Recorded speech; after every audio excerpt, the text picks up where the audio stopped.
Souvent, dans les livres d'histoire, on trouve des histoires qui font passer le monde médiéval pour un monde de barbares.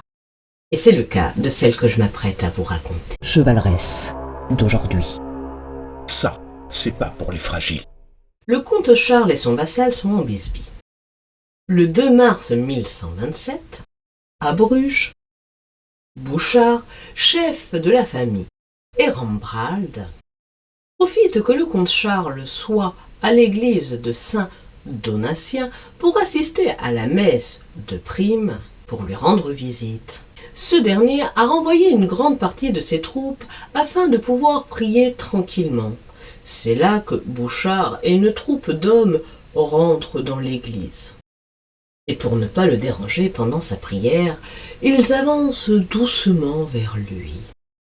Ils s'approchent dans un silence respectueux et parvenus enfin au niveau du comte, ils lui abattent son épée sur le crâne. Je vous ai dit une histoire barbare. Les hommes d'armes et Bouchard abandonnent le corps du défunt comte-là et se précipitent dans la ville pour aller exterminer à peu près tous les soutiens de Charles. Ils les égorgent les uns après les autres jusqu'aux portes de la ville. Louis VI, le roi de France, lui profite de la vacance du poste, si je puis dire, pour nommer un nouveau comte. Il assiège la ville, la reprend et y remet de l'ordre. Les traîtres, eux, sont précipités du haut de la tour du palais comtal. Le chef, Bouchard, lui a le droit à un traitement spécial. On lui crève les yeux avant de l'accrocher à une roue, lui casser les membres et l'accrocher en haut d'un mât. Et on le laisse gentiment agonir. Un autre des assassins, Bertuffe, lui est retrouvé à Chypre et a aussi le droit à un traitement spécial. Il est dénudé, attaché à un gibet, et à côté de lui, on attache un chien enragé. Terrorisé, le chien, peut-être que Bertuffe aussi, lui dévore le visage.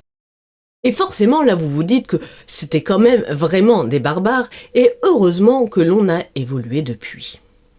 Mais vous vous trompez. Certes, la civilisation médiévale est une civilisation violente. Mais contrairement aux apparences, tout cela n'est pas barbarie. Cela respecte des codes sociaux extrêmement précis. Codes qui sont à la base de notre civilisation aujourd'hui. Non, contrairement à ce que j'ai pu lire dans certains livres, Bouchard n'est pas adepte de vieilles pratiques seigneuriales de razzia et de vengeance. Non, à l'époque, ça se passe comme ça, et c'est tout à fait d'actualité à l'époque de Bouchard.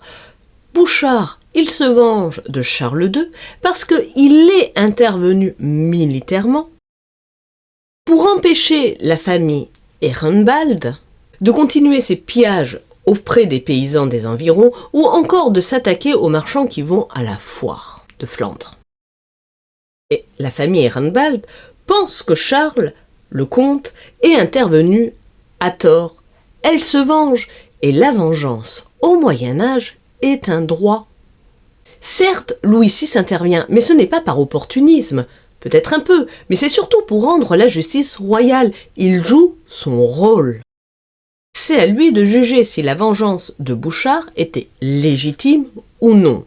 Et là, en l'occurrence, il juge que non. Et reprenons la manière dont meurent Bouchard, Bertuffe et les autres. Les traîtres sont précipités du haut des tours du palais comtal. La tour du palais comtal représente le pouvoir. Ils ne se sont pas tous retrouvés là par hasard et poussés dans le vide par une armée inconnue.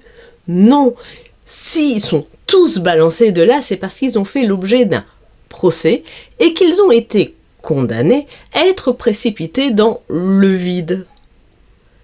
Et quoi de mieux que la tour du palais comtal qui est le symbole du pouvoir comtal pour ça. Bouchard a les yeux crevés et agonise attaché à une roue en haut d'un mât. Ben ouais, le supplice de la roue est réservé aux traîtres. Ça n'a absolument rien d'étonnant comme mode d'exécution. Le fait que l'on crève les yeux est un élément plus rare, mais c'est sans doute là pour rappeler qu'il a commis le péché de convoiter un comté qui ne lui appartenait pas. C'est un supplice tout à fait logique, codé et qui répond à des normes. Bertuffe est retrouvé à Chypre où il se cache et est accroché nu à un gibet attaché à un chien qui, terrorisé, lui dévore le visage. Bertuffe a donc fui puisqu'il est retrouvé à Chypre. Il est donc exécuté à la manière des parias, parce que cette méthode d'exécution, aussi barbare qu'elle puisse nous sembler, est en fait une méthode d'exécution réservée aux Juifs. Et lui faire subir cette peine, c'est le déshonorer. Et oui, contrairement aux apparences, toutes ces horreurs, tout ce que nous trouvons barbare aujourd'hui, en fait répond à des normes sociales, à des codes extrêmement ritualisés. Ce n'est pas à qui mieux aura de l'imagination faire subir 1000 supplices à un prisonnier. Non. Et j'en profite pour vous dire que je vais commencer une série sur la justice au Moyen Âge. Alors, si vous voulez en savoir plus, abonnez-vous.